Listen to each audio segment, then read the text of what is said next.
Good morning class 12th। हम chapter 1 exercise 1.4 कर रहे हैं। क्वेश्चन नंबर 3, समुच्चय 1 2 3 4 5 में ये संक्रिया के लिए सिंबल दिया गया है इस तरीके का। ए संक्रिया बी, और संक्रिया किस प्रकार परिभाषित है कि ए और बी में जो निम्नतम होगा, निम्नतम मतलब जो छोटी वैल्यू होगी वही आंसर होगा, ठीक है। द्वारा परिभाषित द्विआधारी संक्रिया पर विचार कीजिए। यानी संक्रिया द्विआधारी है, ये हमें नहीं प्रूफ करना क्योंकि हमें गिवन है कि संक्रिया कैसी है, द्विआधारी है। और संक्रिया परिभाषित किस प्रकार है कि ए संक्रिया बी गिव्स न्यूनतम यानी मिनिमम, यानी दोनों में जो भी छोटी संख्या होगी उसको वो आंसर होगा, ठीक है। विचार करो, संक्रिया के लिए सारणी लिखो। तो विचार कर, केवल हमें टेबल ही बनानी है इसमें। पहले हमें संक्रिया की परिभाषा अच्छे से समझ में आ गई, अब इसमें हमें टेबल बनानी है और ये भी बताना है कि ये द्विआधारी संक्रिया है, क्योंकि इसमें जो भी आंसर आएगा वो सब उसी सेट को बिलोंग करेंगे, तो ये द्विआधारी संक्रिया भी होगी, ठीक है। ज़्यादा से ज़्यादा हम इसमें ये लिख देंगे। अब इसके लिए हम टेबल बनाते हैं। तो देखिए, टेबल बनाने का तरीका जो होता है कि ये जो सेट दिया गया है इसमें एलिमेंट है 1 2 3 4 5। तो यहाँ मैंने 1 2 3 4 5 लिख लिए और इसी की तरफ इधर 1 2 3 4 5 यहाँ संक्रिया का निशान लगाएंगे।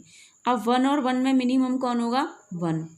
1 और 2 में मिनिमम 1, 1 और 3 में मिनिमम 1, 1 और 4 में मिनिमम 1, 1 और 5 में न्यूनतम क्या होगा, 1।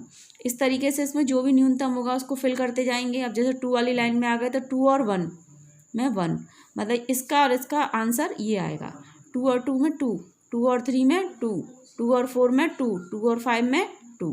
इसी तरह 3 और 1 में 1, 3 और 2 में 2, 3 और 3 में 3, 3 और 4 में 3, 3 और 5 में 3। इस तरीके से हम पूरी सारणी को, टेबल को फिल कर लिया। अब टेबल में जितने भी एलिमेंट्स आ रहे हैं वो सभी इसी सेट को बिलोंग करते हैं, इसीलिए ये क्या है, द्विआधारी संक्रिया है। बस इसमें आपको ये टेबल ही बनानी है, ठीक है। और ज़्यादा से ज़्यादा ये विचार, क्योंकि इसने ये कह दिया ना कि संक्रिया के लिए सारणी लिखो और उस पर विचार करो संक्रिया पर, तो ज़्यादा से ज़्यादा हम इसमें ये शो कर देंगे कि अब कोई भी दो एलिमेंट ले लें, जैसे 1 और 2। 1 और 2 के लिए आंसर क्या आ रहा है, 1। और इसी तरह 2 और 1 के लिए भी वही आंसर आ रहा है, ऐसे 1 और 3 के लिए, 3 और 1 के लिए। तो इसका मतलब यहाँ पर ये संक्रिया कैसी है, क्रमभिन्न में है। एक एग्जाम्पल से दिखा देंगे और साहचर्य वाला रूल करके दिखा देंगे कि 1 संक्रिया 2 संक्रिया 3। तो 2 और 3 में न्यूनतम कौन है, 2, और 1 और 2 में न्यूनतम कौन है, 1। तो इसका आंसर 1 आया। इसी तरह इसका आंसर भी 1 आएगा, अतः यह साहचर्य नियम का पालन करती है, ठीक है बच्चों। अब आता है आपका क्वेश्चन नंबर 4, समुच्चय 1 2 3 4 5 में निम्नलिखित संक्रिया सारणी 1.2 द्वारा परिभाषित द्विआधारी संक्रिया स्टार पर विचार कीजिए। ये टेबल आपको बनाकर दे रखी है क्वेश्चन में, ठीक है, आपको बनानी नहीं है। क्वेश्चन में 1.2 टेबल दे रखी है और टेबल के लिए सेट ये वाला है 1 2 3 4 5। अब आपको क्या बताना है, पहले तो इसकी वैल्यू निकालनी है इनकी संक्रिया को लगाकर। तो 2 स्टार 3, तो 2 और 3 की सीध में क्या आ रहा है, 1 आ रहा है। तो 2 स्टार 3 की वैल्यू क्या हो गई, 1। अब 1 स्टार 4, तो 1 और 4 की सीध में क्या आ रहा है, 1।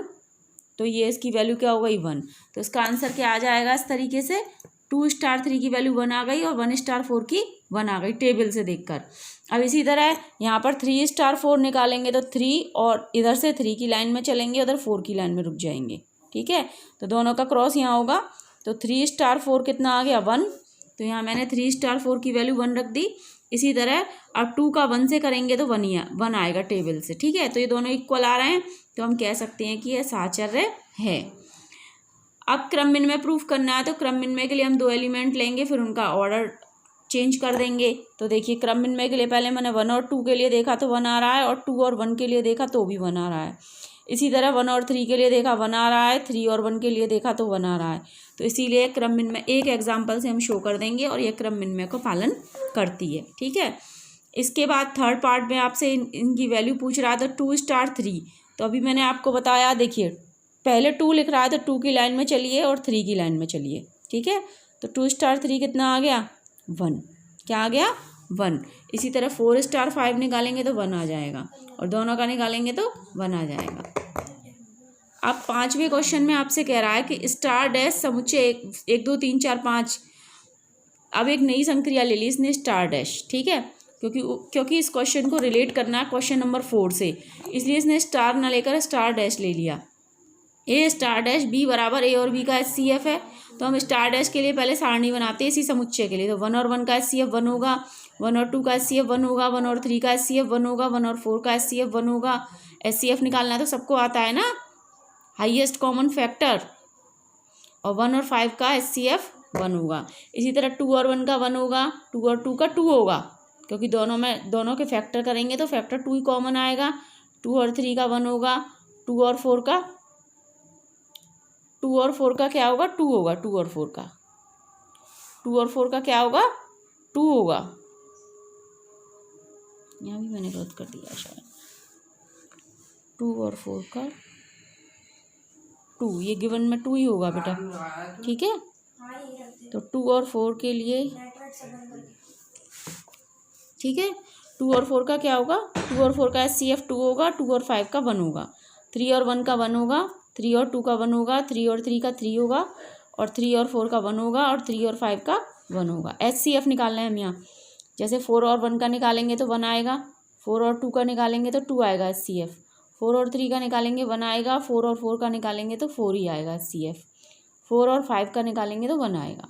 इसी तरह 5 का 1 के साथ 2 आएगा, 2 के साथ भी 1 आएगा, 3 के साथ भी 1 आएगा क्योंकि प्राइम नंबर है, 4 के साथ भी 1 आएगा, और 5 का 5 के साथ 5 ही आएगा कॉमन फैक्टर। तो ये वाली जो टेबल है ये बिल्कुल मैच कर रही है जो क्वेश्चन 4 में गिवन टेबल है उससे। इसीलिए स्टार व स्टार डैश दोनों ही द्विआधारी संक्रियाँ कैसी हैं, इक्वल हैं, समान हैं। हम यहाँ पर यही बताना है कि ये समान है या नहीं है। अब आते हैं क्वेश्चन नंबर 6 पर। मान लीजिए कि n का मतलब क्या है, मैंने आपको पहले भी बताया था, n कैपिटल N मतलब नेचुरल नंबर्स। हमेशा सेट को कैपिटल लेटर से डिनोट करते हैं। n में एक द्विआधारी संक्रिया किस प्रकार है, स्टार है, a स्टार b बराबर a तथा b का LCM द्वारा परिभाषित है। अब की बार क्या निकालना है, LCM और HCF निकालने तो आते हैं, जैसे कि 5 और 7 का निकालना है तो LCM कितना आएगा 35, क्योंकि दोनों प्राइम नंबर हैं इसलिए दोनों का मल्टीप्लाई हो जाएगा। 20 और 16 का निकालेंगे तो पहले इस तरीके से निकालते हैं, अगर नहीं आता हो तो फिर भी मैं बता देती हूँ, वैसे आना चाहिए, आप 12th क्लास में है तो। 4 पंजे 20, 4 चौक 16, तो 5 चौक 20 चौक 80, तो इन दोनों का LCM कितना आ जाएगा 80।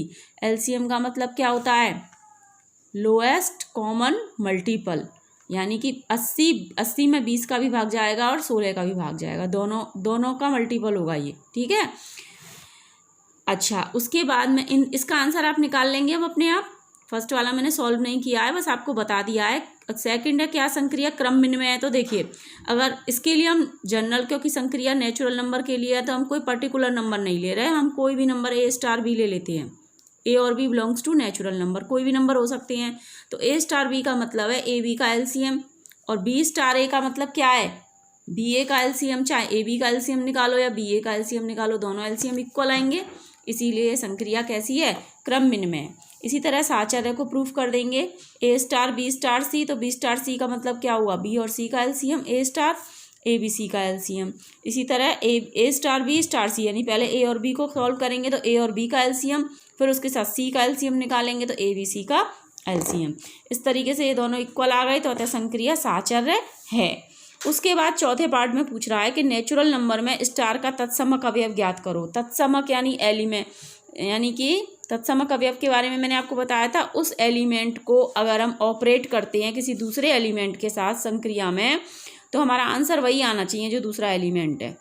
तत्समक एलिमेंट को अगर ऑपरेट करेंगे, अब जैसे कि मैं a और 1, जैसे मैंने कोई भी नेचुरल नंबर a ले लिया और उसके साथ मैंने दूसरा नंबर 1 ले लिया, a और 1 का अगर मैं LCM निकालूंगी तो क्या आएगा, a आएगा, ठीक है।